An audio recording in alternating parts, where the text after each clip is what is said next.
register of his burial was signed by the clergyman, the clerk, the undertaker, and the chief mourner. Scrooge signed it, and Scrooge's name was good upon change for anything he chose to put his hand to. Old Marley was dead as a doornail. Mind, I don't mean to say I know of my own knowledge what there is particularly dead about a doornail. Might I have been inclined to regard a coffin nail as the deadest piece of ironmongering in the trade, but the wisdom of our ancestors is in the simile, and my unhallowed hands shall not disturb it, or the country is done for. You will therefore permit me to say, emphatically, that Marley was as dead as a doornail. Scrooge knew he was dead? Of course he did. How could it be otherwise? Scrooge and he were partners for I don't know how many years. Scrooge was his sole executor, his sole administrator, his sole assign, his sole residuary licite, his sole friend, and his sole mourner. And even Scrooge was not so dreadfully cut up by the sad event, but that he was an excellent man of business on the very day of the funeral, and solemnized it with an undoubted bargain. Scrooge never painted out old Marley's name. There it stood years afterwards above the warehouse door. Scrooge and Marley, the firm was known as Scrooge and Marley. Oh! But he was a tight-fisted hand at the grindstone. Scrooge! A squeezing, wrenching, grasping, scraping, clutching, covetous old sinner! Hard and sharp as flint, from which no steel had ever struck out generous fire. Secret and self-contained and solitary as an oyster. The cold within him froze his old features, nipped his pointed nose, shriveled his cheek, stiffened his gait, made his eyes red, his thin lips blue, and spoke out shrewdly in his grating voice. A frosty rime was on his head, and on his eyebrows, and on his wiry chin. He iced his office in the dog days, and didn't thought 1 degree at Christmas. External heat and cold had little influence on Scrooge, and no want could warm, no wintry weather chill him, no wind that blew was bitterer than he. No falling snow was more intent upon its purpose, and no pelting rain less open to entreaty. Nobody ever stopped him in the street to say with gladsome looks, "My dear Scrooge, how are you? When will you come to see me?" No beggars implored him to bestow a trifle, no children asked him what it was o'clock. No man or woman ever once in all their life inquired the way to such and such a place of Scrooge. But what did Scrooge care? It was the very thing he liked, to edge his way along the crowded paths of life, warning all human sympathy to keep its distance, was what the knowing ones call nuts to Scrooge. Once upon a time, of all the good days in the year, on Christmas Eve, old Scrooge sat busy in his counting house. It was cold, bleak, biting weather, foggy withal, and he could hear the people in the court outside go wheezing up and down, beating their hands upon their breasts, and stamping their feet upon the pavement stones to warm them. The city clocks had only just gone 3, but it was quite dark already, and it had been light all day, and candles were flaring in the windows of the neighboring offices, like ruddy smears upon the palpable brown air. The door of Scrooge's counting house was open that he might keep his eye upon his clerk, who, in a dismal little cell beyond, a sort of tank, was copying letters. Scrooge had a very small fire, but the clerk's fire was so very much smaller that it looked like 1 coal. But he couldn't replenish it, for Scrooge kept the coal box in his own room, and so surely as the clerk came in with the shovel, the master predicted that it would be necessary for them to part. Wherefore the clerk put on his white comforter and tried to warm himself at the candle, in which effort, not being a man of strong imagination, he failed.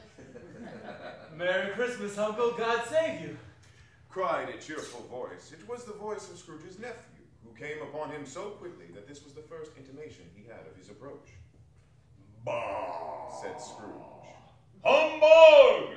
He had so heated himself with the rapid walking in the fog and frost that this nephew of Scrooge, he was all in a glow. His face was a ruddy and handsome, and his eyes sparkled. Christmas a humbug, Uncle. You don't mean that, I'm sure. I do. Merry Christmas. What right have you to be merry? You're poor enough. Oh, come there, returned the nephew gaily. What right have you to be so dismal? What reason have you to be so morose? You're rich enough. Scrooge, having no better answer, readied on the spur of the moment and said, "Bah!" and again followed it up with, "Humbug!" Don't be cross, Uncle. Nephew, keep Christmas in your own way, and let me keep it in mine. Keep it, but you don't keep it. Let me leave it alone, then. Much good may it do you. Much good it has ever done you. There are many things from which I might have derived good, by which I have not profited, I dare say. Returned the nephew. Christmas among the rest, but I'm sure that I have always thought of Christmas time, when it has come round, as a good time, as a kind, forgiving, charitable, pleasant time, the only time that I know of in the long calendar of the year when men and women seem by one consent to open their shut-up hearts freely and to think of people below them as if they really were fellow passengers to the grave, and not another race of creatures bound on other journeys. And therefore, Uncle, though it has never put a scrap of gold or silver in my pocket, I believe that it has done me good and will do me good, and so I say, God bless it! The clerk in the tank involuntarily applauded.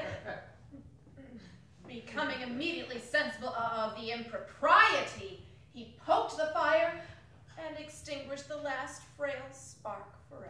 Let me hear another sound from you, and you'll keep your Christmas by losing your situation. You're quite a good speaker, sir. He added, turning to his nephew. I wonder you don't go into Parliament.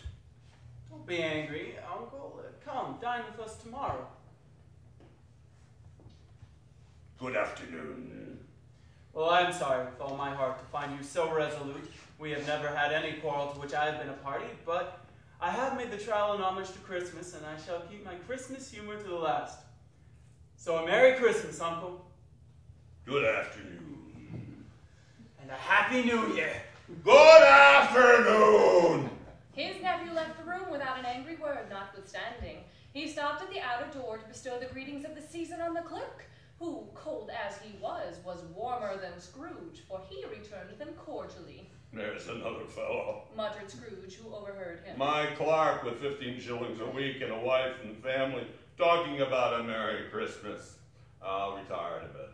This lunatic, in letting Scrooge's nephew out, had let two other people in. They were portly gentlemen, pleasant to behold, and now stood with hats off in Scrooge's office. They had books and papers in their hands and bowed to him. Scrooge and Marley's, I believe. Said one of the gentlemen, referring to his list. Have I the pleasure of addressing Mr. Scrooge or Mr. Marley? Mr. Marley has been dead these 7 years. He died 7 years ago this very night. We have no doubt his liberality is well represented by his surviving partner. Said the gentleman, presenting his credentials. At this festive season of the year, Mr. Scrooge, Said the gentleman, taking up a pen. it is more than usually desirable that we should make a slight provision for the poor and destitute, who suffer greatly in this present time.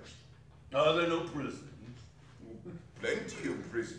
Said the gentleman, laying down the pen And again. the union workhouses? Demanded Scrooge. Are they still in operation? They are still. Returned the gentleman. I wish I could say they are not. The treadmill and the poor law are still in full vigor, then? Both very busy, sir. Oh, I was afraid from what you said at first that something had occurred to stop them in their useful course. I'm very glad to hear it. Under the impression that they scarcely furnish Christian cheer of mind and body to the multitude, Returned the gentleman. a few of us are endeavoring to raise a fund to buy the poor some meat and drink in means of warmth. We choose this time because it is a time of all others when want is keenly felt and abundance rejoices. What should I put you down for?